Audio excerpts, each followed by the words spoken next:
हाय, ऐक ना. ॲक्च्युली मी आहे ना रॅन्डम मुलींचे फोटोज काढतो आणि मी माझे इंस्टाग्राम आणि फेसबुकवर पोस्ट करतो.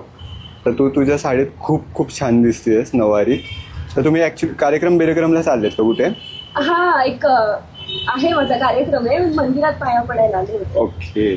आपण तुमचे फोटोज काढले चालतील ना तुम्हाला? तू अथर्व ना? येस. मी ओळखते तुला आणि मी तुझ्या रील्स पण पाहते. मला भयंकर आय विश की तू माझे फोटोज कधी काढशील. येस, करू आपण ह्याच लोकेशनवर करू.